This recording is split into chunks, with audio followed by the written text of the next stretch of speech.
The air was thick with tension, the kind that makes a room feel smaller than it is. Cameras zoomed in, lights burned hot, and every person present leaned forward in anticipation. Kellyanne Conway had been speaking for nearly 5 minutes, her voice sharp and confident, her words dripping with the same polished certainty that made her famous in Washington circles. She was convinced the audience was hersened, till Jasmine Crockett shifted in her seat. What came next happened in a blur. Crockett raised her hand slightly, not to interrupt, but to signal calm authority. When Conway finally paused, Crockett leaned into the microphone and delivered a single, razored line. The words were simple, precise, and devastating. Deity. For a heartbeat, silence engulfed the room, an almost cinematic pause as if the world needed a moment to process what had just been said. Then, like a spark hitting dry timber, the crowd exploded. Applause thundered. Voices cheered. And even those who had been skeptics moments before were suddenly on their feet. Conway froze. The smirk that usually danced across her face faltered, replaced by something rare, uncertainty. Her eyes darted from the crowd to Crockett and back again, as if searching for a lifeline. But there was none. Crockett's words had sliced through, her argument like glass through silk, leaving nothing but shreds of spin scattered on the floor. This was not just a political exchange. It felt like a cultural turning point, a moment when truth punctured the armor of arrogance. The audience knew it, and their reaction was electric. Phones shot into the air to capture the moment. Hashtags were being born in real time. The roar of the crowd wasn't just noise, it was validation, a release of pent-up frustration that someone had finally said what so many had been waiting to hear. And there sat Jasmine Crockett, calm/steady, composed, as though she hadn't just ignited a firestorm, but simply spoken the plain truth. That was the brilliance of it, the ease, the dignity, it's the devastating precision. But how did we arrive at this electrifying showdown? To understand, we need to rewind the tape. To understand why this single exchange rattled the room, we have to step back and see the battlefield on which it unfolded. This wasn't just a clash of two individuals. It was a collision of worlds, values, and identities that have defined America's fiercest debates. On one side stood Kellyanne Conway, a veteran of the political wars. Her reputation was carved. From years of televised sparring, her ability to twist narratives into something unrecognizable, earning her both admiration and scorn.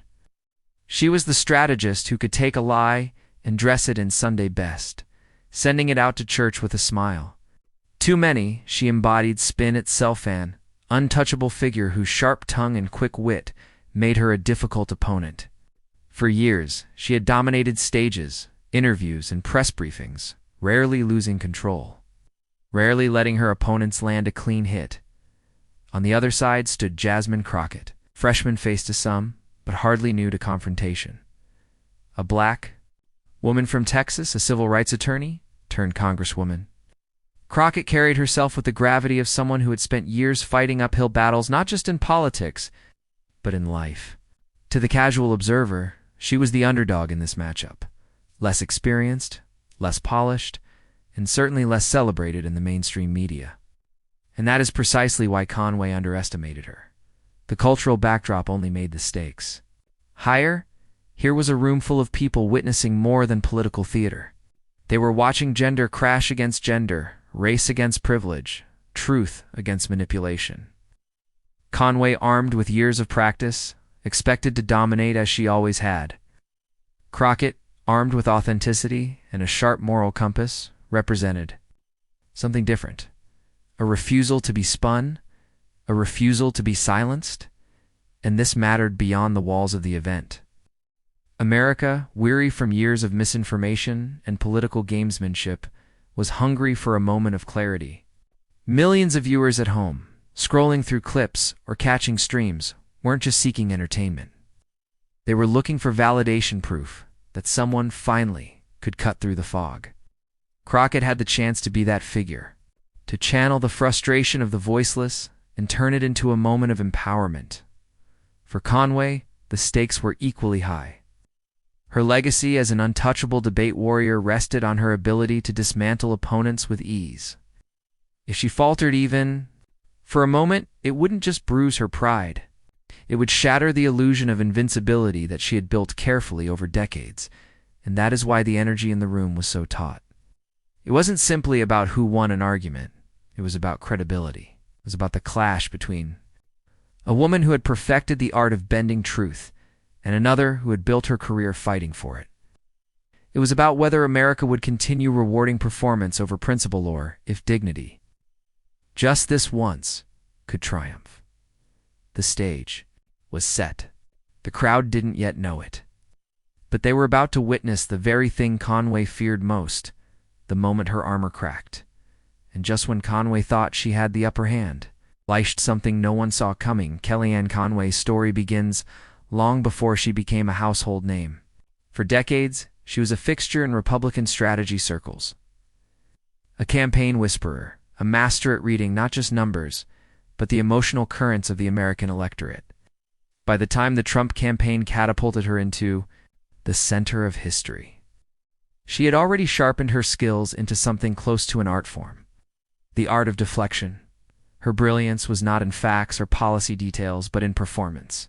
Conway had a way of staring straight into a camera and making you question whether up was down, whether yesterday even happened, whether truth itself could be bent into something elastic. That talent reached its peak on January 22, 2017, when she uttered the phrase that would follow her forever, alternative facts. In those two words, she captured the essence of her strategy. Don't argue reality, reshape it. Don't concede error, reframe it until confusion feels like clarity. It worked time and time again. Network anchors grew visibly frustrated. Opponents stumbled as they tried to wrestle with the quicksand of her rhetoric. For many conservatives, Conway became a symbol of loyalty and resilience, a woman who could take the wildest of claims and polish them until they sounded like gospel. For her critics, she embodied everything dangerous about politics in the 21st century: arrogance, manipulation, and a disdain for truth itself. Her confidence was undeniable. On television, in debates, and in press conferences, Conway carried herself with the composure of someone untouchable. She leaned into smugness, often smirking as she dismantled an interviewer's question or pivoted the conversation to safer ground. Watching her in action was like watching a veteran chess player toy with an amateur every move rehearsed, every trap baited. Even those who despised her admitted, sometimes begrudgingly, that she was good at what she did, and for years no one seemed able to break through. She didn't just win arguments, she blurred them until the concept of winning or losing no longer mattered. She thrived in the fog she created, where frustration from her opponents only fueled her power. The more rattled they became, the calmer she looked. That imbalance gave her control, and she wielded it ruthlessly. But arrogance has a way of breeding blind spots. Conway came to believe she was unbeatable, that no one could puncture her armor of polished spin. She mistook repetition for invincibility, and that overconfidence made her vulnerable, because while she perfected the art of evasion, America's mood was shifting. People were tired of clever tricks. They were hungry for clarity, for authenticity, for a voice that could cut through noise instead of amplifying it. That hunger is what made Conway's match with Jasmine Crockett so explosive. Conway walked into the room with the same strategy. She'd deployed for years: dominate with certainty, smirk through contradictions, and drown the truth under waves of rhetoric. She assumed Crockett would play the role so many before her had played: frustrated, flustered, outmaneuvered. But Jasmine Crockett wasn't like the others. She wasn't dazzled by Conway's polish, nor was she rattled by her dismissive tone. Crockett had faced tougher battles in courtrooms and communities. In the halls of Congress, where her very presence challenged stereotypes, Conway's smugness didn't intimidate her. It only highlighted the emptiness behind the words. And so, the stage was set for a clash that felt less like a debate and more like a reckoning. For the first time in years, Conway would face someone who refused to play her game. Someone who could turn the spotlight back on her and expose the cracks in her armor. But against Jasmine Crockett, Conway's old playbook suddenly looked outdated. Jasmine Crockett's path to that fateful stage did not begin with privilege, wealth, or political grooming. It began in the grit of Texas, where she grew up surrounded by communities that understood struggle all too well. Her story was never about shortcuts. It was about survival, resilience, and the unshakable belief that voices too often silenced still deserve to be heard. Long before she ever set foot in Congress, Crockett was known as the kind of lawyer who would take the cases others avoided. Civil rights violations, wrongful arrests, community fights that seemed unwinnable. She stepped into those battles because she knew firsthand what it meant to feel invisible. Clients didn't just see an attorney in her. They saw someone who embodied their fight, someone who carried their burdens with the same fiery conviction she brought into the workroom. But Crockett's strength was forged not just in victories but in setbacks. Early in her career, she faced moments when the odds seemed stacked beyond reason, courtrooms where her opponents had more money, more influence, and more connections. Public hearings where her very presence was met with dismissive smirks. She knew what it felt like to be underestimated, to be treated as though her passion was naivete, and instead of letting that diminish her, she sharpened it into fuel. Each dismissal became a spark. Each barrier became a challenge to tear down. Her entry into politics wasn't scripted. It was demanded. Communities called for her voice in the halls of power because they trusted her not as a polished politician, but as a fighter who wouldn't cave under pressure. In Texas, a place where political battles are fierce and often unforgiving, Crockett stood her ground with the same calm fire that had guided her legal career. She became known not just for her arguments but for her composure under attack.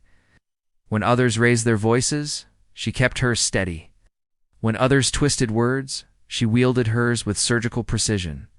That balance of fire and composure made her unique. She was passionate without being reckless, sharp without being cruel. It wasn't about winning for the sake of victory. It was about justice, about dignity, about representing those who had been left out of the American promise. That authenticity became her armor. Unlike Conway, who thrived on performance and polish, Crockett thrived on something deeper, truth that resonated because it came from lived experience. And yet, Crockett was never naive about the arena she entered. She knew Congress was not just about policy, but about perception. She knew her identity, a black woman, young, unapologetically progressive, made her a target for critics eager to dismiss her as inexperienced or radical. She bore those labels with pride, because every insult only underscored why her presence was necessary. This resilience is what made her confrontation with Conway so symbolic. Crockett had already proven she could thrive in hostile spaces, had already endured sneers, dismissals, and attempts to discredit her. But unlike so many before her, she never let those tactics dictate her tone. Instead, she leaned on the quiet power of self-assurance, the ability to let her words, not her anger, do the cutting. For her supporters, Crockett became more than a politician. She became a symbol of possibility. To immigrants, women of color, young activists, she was proof that you could enter the lion's den without losing yourself. To those who had long watched politics as a game for the privileged few, she was a reminder that authenticity still had a place at the table. That is why, when she finally squared off against Kellyanne Conway, the matchup carried weight far beyond the walls of that room. Conway represented years of political gamesmanship, the triumph of spectacle over sincerity. Crockett represented something purer, a fight for truth, shaped by real struggle and lived sacrifice. The crowd may not have known every detail of Crockett's backstory, but they felt it in her presence. They sensed that this was not just another politician looking for a soundbite. This was someone who had carried the weight of injustice, someone who had been forged in struggle and risen not despite it, but because of it. So when these two finally collided, the clash was more than just politics. It was a battle of truth versus deception the moment the debate began. Kellyanne Conway slipped effortlessly into her signature rhythm, her voice sharp and confident, carried across the room with the same authority she had honed for years in television studios. She smirked as she spoke, peppering her arguments with dismissive asides meant to belittle, not just to persuade. Every sentence dripped with certainty. It's the kind that dared anyone to interrupt. She leaned into the microphone and unleashed familiar lines about responsibility, accountability, and patriotism, words polished until they gleamed but hollow once. Held up to the light? Each point was less about substance and more about spectacle. The crowd listened intently, some nodding, others shifting uncomfortably. But the energy was unmistakable. Conway was performing, and she believed she was in control. Across the stage, Jasmine Crockett remained silent. She sat with an almost unnerving stillness, eyes fixed on Conway, expression unreadable. While Conway gestured broadly and smiled condescendingly, Crockett simply listened. It was the silence of someone who knew the power of patience, of someone who refused to be baited into a frantic back and forth. That silence began to change the atmosphere. At first, it seemed like Conway's performance was winning. But as minutes ticked by, the crowd started to notice the imbalance. One woman was spinning furiously, the other sitting with unshaken composure. The murmurs began quiet at first, then louder. People whispered, exchanged glances, pulled out phones to capture the unusual dynamic. It was clear something was building. Conway, oblivious, or perhaps overconfident, doubled down. She raised her eyebrows theatrically, tossed in a sarcastic laugh, and dismissed Crockett's earlier record with a flippant wave of her hand. She even attempted a personal jab, a common tactic in her arsenal. One meant to rattle her opponents and strip them of composure. But Crockett did not flinch.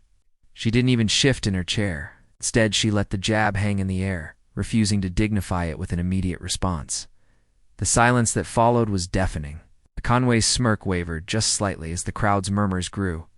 What had once sounded like confidence was beginning to feel like arrogance. The audience could sense the imbalance tipping.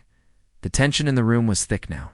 You could feel it in the collective breath of the audience, in the restless energy of people waiting, anticipating, wondering when Crockett would finally speak. Conway, sensing she was losing the room, pressed harder. Her voice grew sharper, her tone more urgent. She leaned forward, almost pleading with the audience to stay on her side, piling words upon words in a desperate attempt to maintain control. And still, Crockett waited.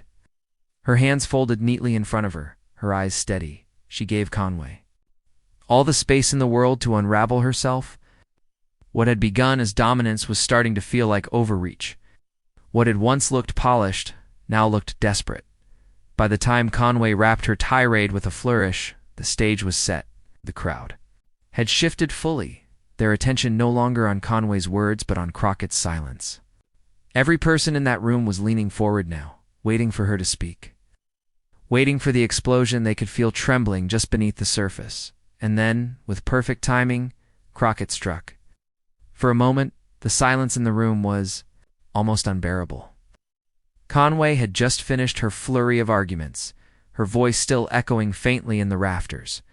She leaned back in her chair, confident that her barrage had landed. But then Jasmine Crockett leaned forward, her hands still folded, her gaze steady.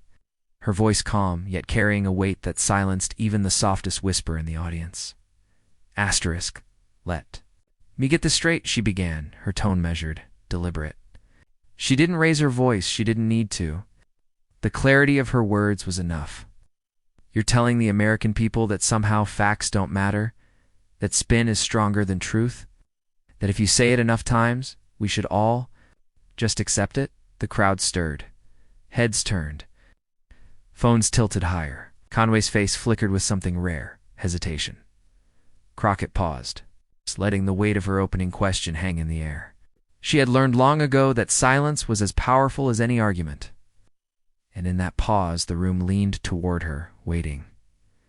Then she struck again, her words sharp but calm.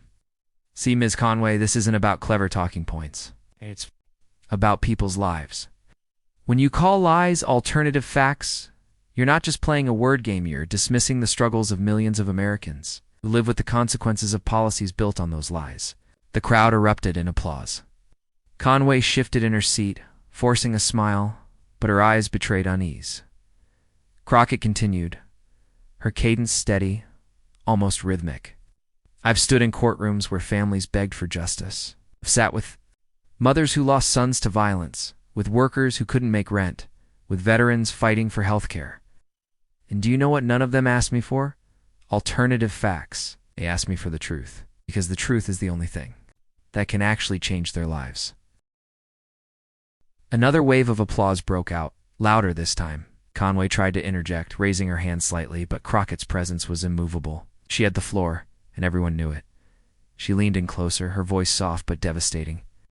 You've made a career out of twisting reality until people can't tell which way is up, and for a long time it worked.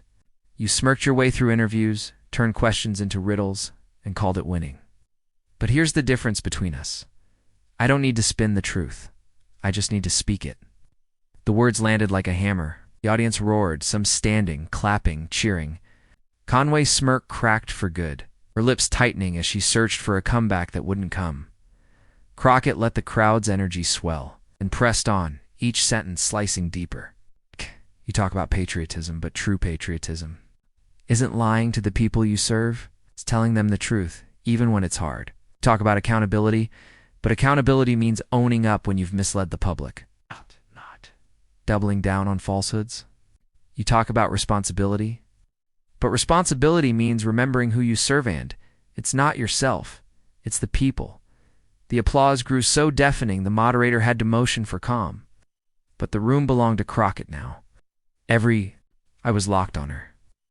Every camera capturing what was quickly becoming the defining moment of the night. Conway tried again, mustering a laugh, shaking her head as though Crockett's words were trivial. But the laugh fell flat. The audience didn't buy it, and worse, she didn't buy it herself. Her confidence was evaporating, replaced by the unmistakable discomfort of someone losing control. Crockett delivered the final blow with the calm precision of a surgeon. You see, Miss Conway, truth doesn't need permission to exist. It doesn't need to be dressed up, spun around, or packaged for TV. It stands on its own. And tonight, for everyone watching in this room and at home, the truth is simple. Your arguments crumble the second they meet reality. The room exploded. Cheers, applause, chance it was a standing ovation before she had even finished. People pulled out their phones to record, shouting Crockett's name. Hashtags were being born before the words left her lips. Conway sat back, her face pale, her usual arsenal of quips abandoned. For once she had no counter, no clever turn of phrase to rescue her. The image was seared into the minds of everyone watching, the once untouchable spin master, dismantled in seconds by a woman who carried nothing more than dignity and truth. Crockett didn't gloat. She didn't smirk. She simply leaned back, composed, allowing the crowd to do the celebrating for her. That restraint made the moment even more powerful. She wasn't there to perform, she was there to reveal. And reveal she did. What unfolded in those minutes wasn't just a political takedown, it was a cultural exorcism. For years, Americans had watched figures like Conway dominate with arrogance and smirks, leaving opponents flustered. But here at last, someone had flipped the script. Someone had shown that calm truth could silence even the loudest spin. The crowd's cheers echoed like thunder. But beneath the noise was something quieter, deeper, a collective sigh of relief, as if a weight had been lifted. For once, deception hadn't won the day. For once, dignity had. And that is why the moment mattered. It wasn't just that Jasmine Crockett had destroyed Kellyanne Conway's argument. It was that she had done so with grace, with composure, with the kind of authenticity that couldn't be manufactured.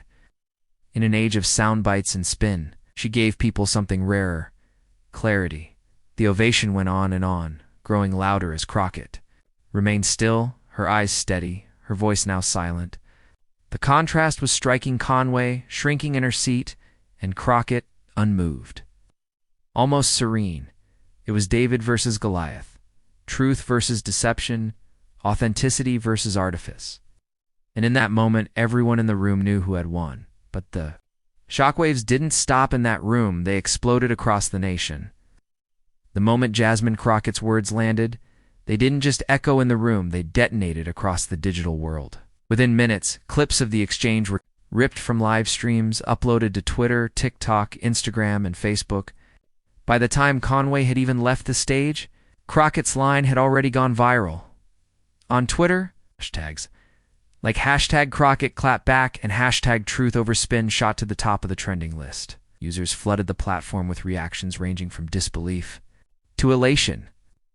One viral tweet read, "I just watched Jasmine Crockett dismantle Kellyanne Conway in under 30 seconds. This is how you deal with spin." It racked up hundreds of thousands of likes. Within hours, TikTok was a frenzy of creativity. Clips of Conway's frozen expression were looped, remixed with music, turned into dance trends, even edited with captions like "when the truth finally hits." Teens, activists, and even apolitical creators joined in, treating the moment as a cultural phenomenon rather than just a political exchange. Some layered Crockett's words over cinematic scores, transforming the clip into a mini-movie trailer. Others slowed down Conway's reaction into dramatic slow motion, GIFs that spread like wildfire. On Instagram, celebrities chimed in.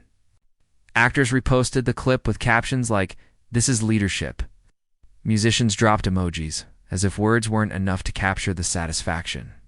Even athletes, usually silent on politics, shared the video, calling it a masterclass in composure.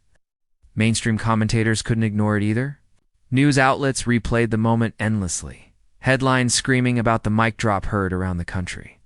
Cable hosts dissected Crockett's line like scholars analyzing a historic speech. On late-night shows, comedians turned Conway's blank stare into the punchline of the week. But perhaps the most powerful reaction came from ordinary citizens. Parents filmed themselves watching the clip and cheering. Young activists said they felt seen in a way they hadn't before. Immigrant families shared stories under Crockett's hashtags, connecting her calm takedown to their own struggles of being dismissed, silenced, or underestimated. The clip became more than entertainment. It became a mirror reflecting the dignity so many craved in the the memes. Conway's frozen face became the template for endless captions. When you realize the group project actually depended on you, when the Wi-Fi cuts out during your presentation, the truth shows up uninvited. Every corner of the internet found a way to use the image, ensuring that her defeat lived on far longer than the moment itself. Political allies seized the opportunity. Fellow progressives praised Crockett publicly, hailing her as a rising star who embodied the courage and clarity the country needed. Even some moderates admitted they were impressed, acknowledging that she had done what few had managed: hold Kellyanne Conway accountable in real time. For Conway, the fallout was brutal. Conservative commentators tried to spin it, but the virality of the moment made it impossible to contain. Every attempt to downplay Crockett's takedown only drew more attention to it. What had once been Conway's strength, her ability to dominate narratives, was now working against her. The internet had crowned a new victor, and no amount of wordplay could rewrite that. For Crockett, the impact was seismic. Overnight, she became a household name far beyond her district. Her follower count skyrocketed. People who had never heard of her before now quoted her line as if it were scripture. She wasn't just trending, she was resonating. Resonance lasts longer than virality. It was clear this wasn't just another viral clip destined to fade in days. This was a cultural reference point, the kind people would recall in conversations months later. Remember when Jasmine Crockett shut down Kellyanne Conway? It was the kind of moment that cements reputations, shifts narratives, and inspires movements. Yet beyond the memes and applause, a deeper meaning began to take shape. When the applause finally faded and the memes began their endless loop, Jasmine Crockett did something remarkable. She refused to let the moment be reduced to spectacle. For her, it wasn't about the viral clip or the chants that shook the room. It was about what the moment represented. She addressed the audience again, her voice steady, carrying the same calm authority that had cut through Conway's spin. "This was never about me versus her," she said.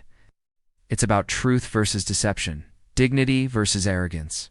Every one of us has a choice to make, which side we stand on." The crowd hushed. For all the noise and energy that had filled the room minutes earlier, now there was a stillness.